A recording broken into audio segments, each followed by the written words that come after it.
मिनश्शैतानिर्रजीम बिस्मिल्लाहिर्रहमानिर्रहीम रब इश्रह ली सदरी वयस्सिर ली अमरी वाहलुल उक़दतम मिन लिसानी यफ़क़हू क़ौली रब ज़िदनी इल्मा। डियर स्टूडेंट्स ऑफ क्लास 7, अस्सलामु अलैकुम व रहमतुल्लाहि व बरकातुहू। बेटा, आज हम अपने नेक्स्ट वीक के सेकेंड डे के काम के साथ मौजूद हैं और हम यूनिट नंबर 9 पे काम कर रहे थे। अल्हम्दुलिल्लाह हम अपने यूनिट नंबर 9 पे काफ़ी वर्कआउट कर चुके हैं। लीनियर इक्वेशन का काम जो 6 में आपने पढ़ा था उसकी दोहराई भी है और कुछ उसके एडवांस क्वेश्चंस, थोड़े से लेंथी क्वेश्चंस हम यहाँ कर रहे हैं। चीज़ें बार बार आपके सामने लाई जा रही हैं पुराने रिवीजन के तौर पे, ताकि आपको रिकॉल होती रहे मेमोरी आपकी। लीनियर इक्वेशन पे हम काम कर रहे हैं और हमने 9.1 में पार्ट ए और बी मुकम्मल कर चुके थे, आपको दिखा चुके थे। आज हम जो हमने आपको होमवर्क दिया था पार्ट सी और डी, उसके आंसर्स दिखाएंगे आपको। उसी के साथ 9.2 जो कि इसी मेथड पे होनी है वो भी शो करेंगे। ठीक है बेटा, तो आते हैं हम अपने कॉपी के काम की तरफ।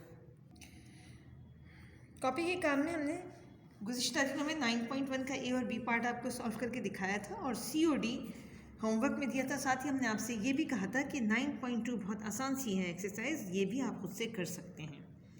9.1 में बेसिकली हमें वेरिफिकेशन नहीं करनी थी, लेकिन हमने आपको साथ ही साथ दोनों चीज़ें सिखा दी थी। 9.2 के तमाम क्वेश्चन वेरिफिकेशंस के साथ आपको हल करने हैं। ठीक है, हम आते हैं 9.1 के पार्ट सी की तरफ। पहला क्वेश्चन आप देख सकते हैं 6x + 2 = 9.29 - 3x। इसी का सोल्यूशन तरीक़ाकार हमने आपको बता दिया। कभी एडिटिव इन्वर्स होता है, यूज़ करते हैं आप इक्वेशन के दोनों तरफ। यहाँ देखें सब्ट्रैक्ट कर रहे हैं एडिटिव -2 को दोनों तरफ।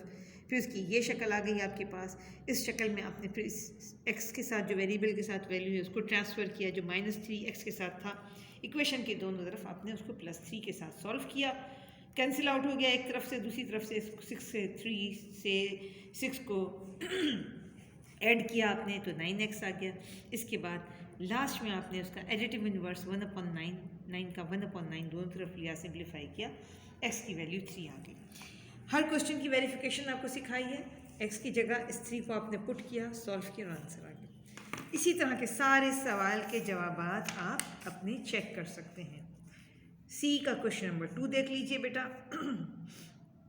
कोई भी नई चीज़ इसमें नहीं है, पुराना ही काम है जो सिखाया हुआ है। आप यकीनन ये सवालात कर चुके होंगे। कहीं कैलकुलेशंस की कोई मिस्टेक हो तो इन आंसर्स के ज़रिए आप उसको टैली कर सकते हैं। इसके बाद क्वेश्चन नंबर 3x/4 = 2/5। हमने आपको बताया था बेटा कि जब फ्रैक्शंस होती हैं तो उनके पहले एलसीएम लिए जाते हैं। इस क्वेश्चन में भी देख लीजिए, फ्रैक्शन में डिनोमिनेटर में 3 और 5 था, हमने उसका एलसीएम लिया और एलसीएम इक्वेशन के दोनों तरफ मल्टीप्लाई कर दिए। यही बात यहाँ भी है। एलसीएम 20 आ गया, दोनों इक्वेशन के दोनों तरफ इसको हमने मल्टीप्लाई किया, सिंप्लीफाई किया और आंसर आ गया। उसके बाद उसकी वेरिफिकेशन। अगले सवाल की तरफ आते हैं।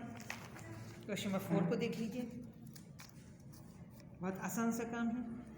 8 का आपने एडिटिव इन्वर्स ले लिया इक्वेशन की दोनों तरफ, क्योंकि 1/8 था डिनोमिनेटर में तो 8 बन गया, सिंप्लीफाई किया और आंसर आ गया। इसी की वेरिफिकेशन। Question number 5 7/3x = 2। बहुत आसान से तरीके से आपने इसको सॉल्व कर दिया। एक तरफ मल्टीप्लिकेटिव इन्वर्स, दूसरी दफ़ा मल्टीप्लिकेटिव इन्वर्स और फिर उसकी वेरिफिकेशन। 7/6 को x की जगह आपने पुट किया, उसकी 1/6 आया, उसका आप सिंप्लीफाई करते गए और आप इक्वेशन दोनों तरफ बराबर हो गई। इसके बाद क्वेश्चन नंबर 6 आप देख सकते हैं बेटा।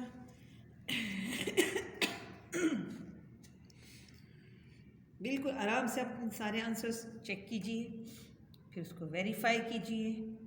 सब स्टेप आपके सामने मौजूद हैं बेटा। D part, C part complete हुआ। डी में हमने तफसीलात बार बार नहीं लिखी, आप जानते हैं। सिंप्लीफाई करते हैं आप। 5 + x/3 आपने दोनों के डिनोमिनेटर, क्योंकि इक्वेशन की एक ही तरफ काम था, आपने दोनों का एलसीएम लिया, 3 आ गया। इस एलसीएम से आपने मल्टीप्लाई कर दिया न्यूमरेटर को। 3 × 5 = 15, x 1 = x, 15 + x/3 = 7। इस 3 को आपने कैंसिल आउट किया इक्वेशन के दोनों तरफ। इस तरह आपकी यहाँ वैल्यू 7 3 21 आ गई, जबकि यहाँ 15 प्लस एक्स आ गया। इस प्लस 15 को माइनस 15 से आपने सिंप्लीफाई किया, 6 वैल्यू आ गई। वेरिफिकेशन में एक्स की जगह 6 लिख के आपने पूरी इक्वेशन सॉल्व कर ली, दोनों साइड्स बराबर हो गई, जवाब टैली हो गया आपका। इसके बाद क्वेश्चन नंबर 2 देख सकते हैं आप। क्वेश्चन नंबर 2 में भी यही काम है बेटा। इक्वेशन की एक तरफ आपके पास डिनोमिनेटर है, लिहाजा उसका एलसीएम निकाला आपने, सिंप्लीफाई किया। ये छोटी क्लास में आप फ्रैक्शन का काम कर चुके हैं बेटा। आप इसको बार बार उसी काम को, उसी मेथड को बार बार प्रैक्टिस करते हैं आप। मेथड वही होते हैं, प्रैक्टिस बहुत होती है। जितनी प्रैक्टिस ज़्यादा करेंगे आप कमांड आ जाएगी आपको इन ऑपरेशंस को करने में। उसके बाद डी का पार्ट 3, ये भी आप देख सकते हैं बेटा। दोनों को अलग पहले हमने सिंप्लीफाई किया, 4 और 1 की एलसीएम लेके इसके साथ काम किया, राइट हैंड साइड पे 0 1 का एलसीएम लेके राइट हैंड साइड पे काम किया। दोनों के आंसर्स हमारे पास जो आए, फिर उसके बाद इस शक्ल के बाद 4 और 3 का एलसीएम हमने इकट्ठे लिया ताकि ये दोनों कैंसिल आउट हो जाएं। कैंसिल आउट करने के बाद मल्टीप्लिकेशन का काम हुआ और फिर पुराने तरीके से सिंप्लीफाई किया। इसी की वेरिफिकेशन देख लीजिए। आंसर मेरे पास 12 आया था, एक्स की जगह 12 लिख के फिर इक्वेशन को सॉल्व आउट कर देंगे। अब हम आते हैं क्वेश्चन नंबर 4 की तरफ। क्वेश्चन नंबर 4 में देख लीजिए बेटा। हाँ, बार बार जो चीज़ें रिपीट हो रही हैं बेटा, बॉड मास है, एडिटिव इन्वर्स का इस्तेमाल है, मल्टीप्लिकेटिव का इस्तेमाल है। बॉड मास आपको हमने 3 तरह से सिखाया हुआ है, होल नंबर के साथ, plus division, multiplication, addition and subtraction. Fraction में कॉमन फ्रैक्शन के साथ division, multiplication, addition and subtraction, और डेसिमल के साथ भी division, multiplication, addition and subtraction. ये 4 फंडामेंटल ऑपरेशन इसी सीक्वेंस से आपको करने होते हैं। उसका ख्याल रखते हुए आप काम करते चले जाएंगे। जहाँ ज़रूरत होगी वहाँ एडिटिव इन्वर्स इस्तेमाल करेंगे, जहाँ ज़रूरत होगी वहाँ मल्टीप्लिकेटिव इन्वर्स इस्तेमाल करेंगे, सिंप्लीफाई करेंगे, आंसर आपके पास आ जाएगा। वेरिफिकेशन का काम ये हमने आपको शुरू से सिखाते आ रहे हैं। आप देख सकते हैं जो वैल्यू है उस वैल्यू को हमने एक्स की जगह पुट किया और उसके बाद सिंप्लीफाई किया। इसी के साथ क्वेश्चन नंबर 5 की तरफ आते हैं हम।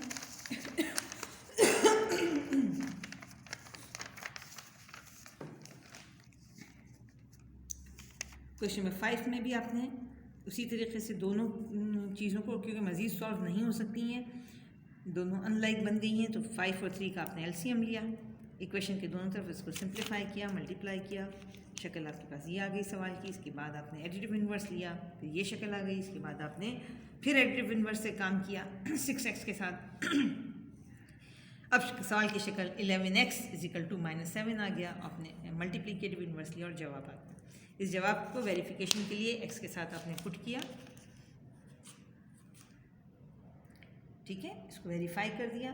बेटा मेरे पास कुछ इशू हो गया था पेपर का, इसलिए मैंने नीचे कागज़ लगा के काम किया है। आप दूसरे सफ़े पे इस वेरिफिकेशन को ले जा सकते हैं।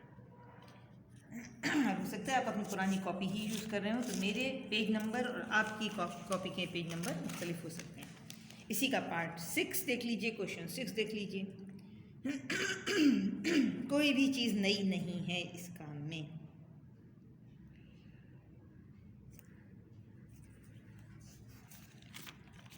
क्वेश्चन नंबर 7, लेंथी ज़रूर हो रहे हैं क्वेश्चन, ठीक है, लेंथी ज़रूर हो रहे हैं। आप देख सकते हैं क्योंकि सब अनलाइक टर्म्स की तरह हैं, तो हम एलसीएम लेते हैं जहाँ ज़रूरत होती है। 2, 6 और 3, 2 1s is 2, 2 3s are 6, 3 remain same, 3 1 is 1, 3 1s is 3, 3 1s is 3, 2 multiplied by 3 = 6। ये जो 6 है वो आप देख सकते हैं तीनों टर्म्स के साथ हम उस एलसीएम से सिंप्लीफाई कर रहे हैं, कैंसिल आउट हो रहे हैं न्यूमरेटर डिनोमिनेटर से, और शक्ल आ गई 3 multiplied by numerator 5x + 1 -1 multiplied by x + 2 and 2 multiplied by 2x + 4।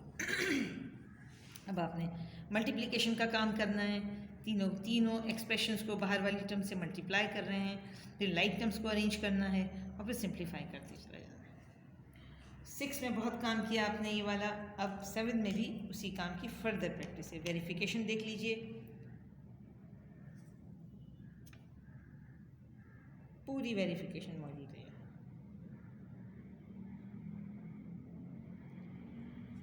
ये सवालात टाइम टेकिंग है बेटा, वक्त लगेगा, मगर ख़ुद से कीजिए, नकल मत कीजिए। जहाँ गलती हो, मसला हो, जब इस वीडियो को फिर चेक कीजिए अपने आंसर्स को टैली करने के लिए।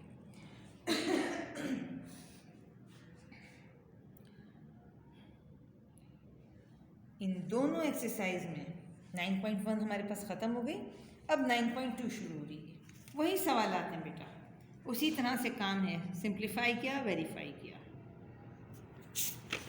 सिंप्लीफाई किया, आंसर आया, वेरीफाई किया, फिर सिंप्लीफाई किया, आंसर आया, वेरीफाई किया।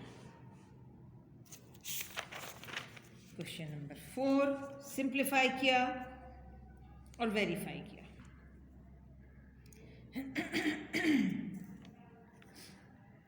क्वेश्चन नंबर 5, 6, 7,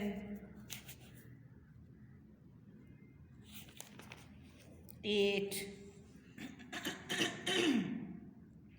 देख सकते हैं यहाँ फ्रैक्शन के साथ काम मौजूद है। वही तरीका है, पहले हम इस x-1 को इक्वेशन के दोनों तरफ इस्तेमाल करके कैंसिल आउट कर देते हैं, ठीक है। यानी क्रॉस भी कह सकते हैं इसको। 7 से आपने इस न्यूमरेटर को मल्टीप्लाई किया और x-1 से इस न्यूमरेटर को मल्टीप्लाई किया, ठीक है बेटा, और उसको सिंप्लीफाई किया। Verification question number 9,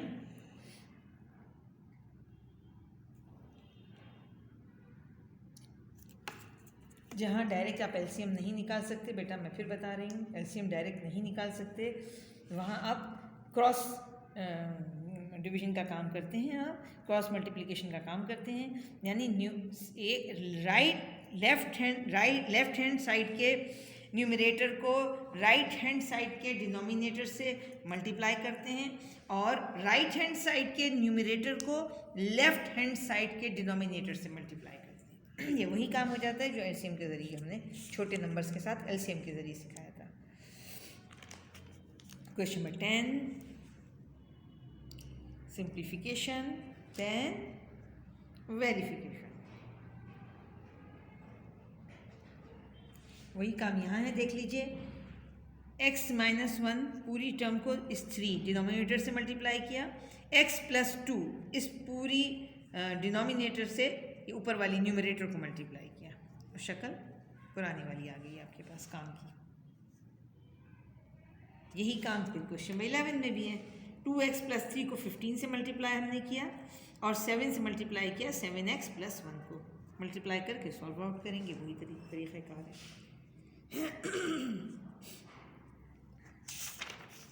question number 12, यहाँ भी यही काम है, आप देख सकते हैं बेटा।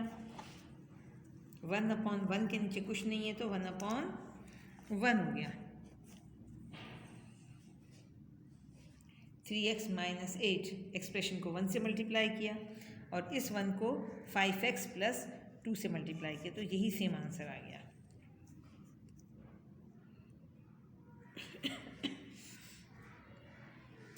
अब आते हैं हम बेटा, नहीं, अब हम अपना काम मुकम्मल करते हैं। 9.2 का आपने काम कंप्लीट कर लिया। इंशाअल्लाह ताला कल की क्लास में हम इसी इक्वेशन के, लीनियर इक्वेशन के काम को वर्ड प्रॉब्लम के साथ सिखाएंगे। उम्मीद करते हैं आप 9.1 और 9.2 की बहुत अच्छी सी प्रैक्टिस आज भी पूरा दिन बैठ के आप करेंगे इंशाअल्लाह ताला। और कल हम आते हैं 9.3 की तरफ। वमा अलैना इल्लल बलाग।